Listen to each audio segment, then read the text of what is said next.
이번엔 전략 플러스 시간입니다. 조금 특별한 순서를 준비해 봤는데요. 자, 바이오 최대 행사인 JP모건 헬스케어 컨퍼런스가 곧 다가오고 있죠. 그런 만큼 주목할 만한 내용과 함께 바이오 투자 전략 세워보겠습니다. 강혜경 케미컬 에너지 자문 제약 담당 고문 나와 계십니다. 안녕하십니까? 안녕하십니까? 네, 저희가 이 시간을 통해서 모시는 건 처음인 것 같은데 오늘 또 투자자분들 그리고 시청자분들을 위한 좋은 인사이트 기대해 보겠습니다. 자, 앞서 저희가 말했던 것처럼 JP모건 헬스케어 컨퍼런스가 이제 내년 1월이면 열리죠.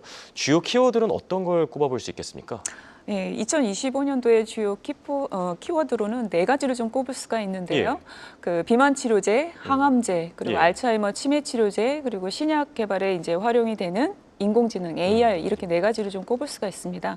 그런데 이제 2025년도가 되면 이제 우리는 좀 들었던 키워드인데 또 계속 듣게 되는데라는 걸 좀 들을 수가 있는데요. 그렇죠. 그거를 이제 올해 미국 FDA 신약 허가를 받은 그 의약품에서 좀 찾아볼 수가 있습니다. 올해 이제 그 신약이 12월 초까지 약 44개 이제 신약 허가를 받았는데요. 여기서 보게 되면은 항암제, 그리고 면역 관련한 치료제, 그리고 대사 관련 치료제들이 있습니다. 근데 수식어들이 좋은 수식어들이 많이 붙어 있습니다. 뭐냐면 최초의 신약 아니면 오랜만이라고 하는 거는 15년에서 약 한 20년 만에 신약. 이런 좋은 이제 미사오구들이 좀 붙은 신약들이 있는데요.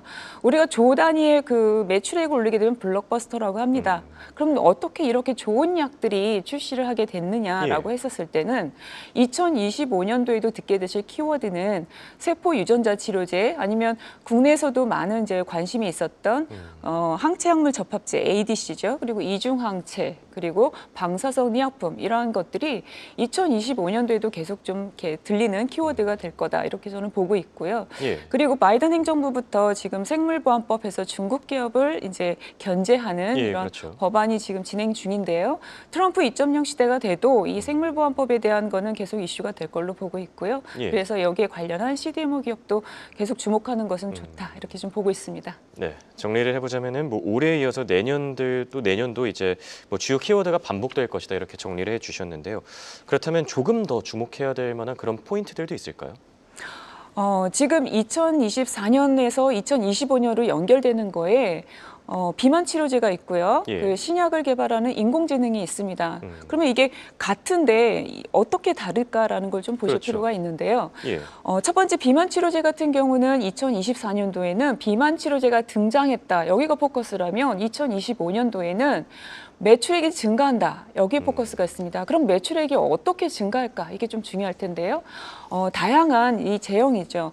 주사제에서 경구용 치료제, 그다음에 체중 감량에 있어서 이런 근손실을 막아주는 것, 그리고 편리한 복용도 편리한 것, 그다음에 주기 이런 여러 가지가 작용해서 매출액이 어떻게 증가하는가 중요한 포인트로 좀 투자에 있어서 주의할 필요가 있습니다. 그리고 인공지능에 있어서는 국내외 이제 막론하고 먼저 시작한 거는 암 진단과 같이 의료기기에 있어서 진단 부분이었습니다. 그런데 지금 2025년도가 다가오게 되면은 생성형 AI를 활용한 이 신약 개발에 있어서 인공지능 AI가 어떻게 활용될 것인가 이것을 이제 포커스를 두시고 좀 투자하시는 것이 좋다. 좀 이렇게 보고 있습니다.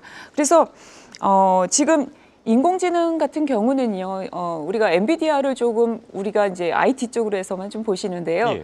올해 그 엔비디아가 JP모건 헬스케어 컨퍼런스에 참석을 했었고요. 여기에서 바이오, 특히 생성형 AI를 이용한 바이오니모, 그래서 신약 개발에 대한 많은 부분들에 대한 발표가 있었습니다. 우리가 지금 내년 1월에 발표가 있다 하더라도 엔비디아 참석할 거고요. 지금은 알 수는 없습니다. 그렇지만 저는 이제 추측해 볼 수 있는 거는 이렇게 신약 개발에 대한 발표는 분명 들어갈 거다. 그다음에 한층 더 이제 업그레이드된 그런 얼마나 더 좋아졌는지를 엔비디아가 분명히 발표할 것이다. 저는 이렇게 보고 있습니다. 그래서 앞서 말씀드린 이제 처음에 올해 이제 2024년에 다가오게 되면은 이제 주의하실 주목해서 볼 투자 키워드, 비만 치료제, 항암제, 그리고 알츠하이머 치매 치료제, 그리고 인공지능을 이용한 AI 여기까지 해서 좀 보시면 좋겠다 이렇게 보고 있습니다. 알겠습니다. 자, 그렇다면은 투자하는 입장에서 어떤 기업을 선택해야 될지 사실 요즘 뭐 잘 나가는 헬스케어 기업들이 워낙 많다 보니까요. 옥석 고르기가 중요할 것 같은데 어떤 기업들을 보면 좋겠습니까? 저 앞서도 말씀을 드렸지만 이제 비만 치료제는 지금부터 시작이고요. 그 매출액이 2027년이 되게 되면은 예. 그 일라이 릴리의 젯바운드나 노보노디스크의 위고비는 두 회사의 이 비만 치료제만으로도 500억 달러가 이상 넘어갈 겁니다. 그럼 예. 60조 원 이상이 되는데요. 면역 항암제보다 빠른 성장입니다. 그래서 일라이 릴리 그리고 노보노디스크 그리고 엔비디아 좀 관심 있게 보시면 좋겠다 이렇게 보고 있습니다. 네, 알겠습니다. 뭐 엔비디아 같은 경우에는 그동안 빅테크, 인공지능 대표 수혜주로 많이들 알려져 있었는데 이렇게 헬스케어 관련 내용들까지 같이 참고해서 보면 좋을 것 같습니다. 자, 지금까지 도움 말씀의 강혜경 케미컬 에너지 투자자문 제약 담당 고문이었습니다. 감사합니다.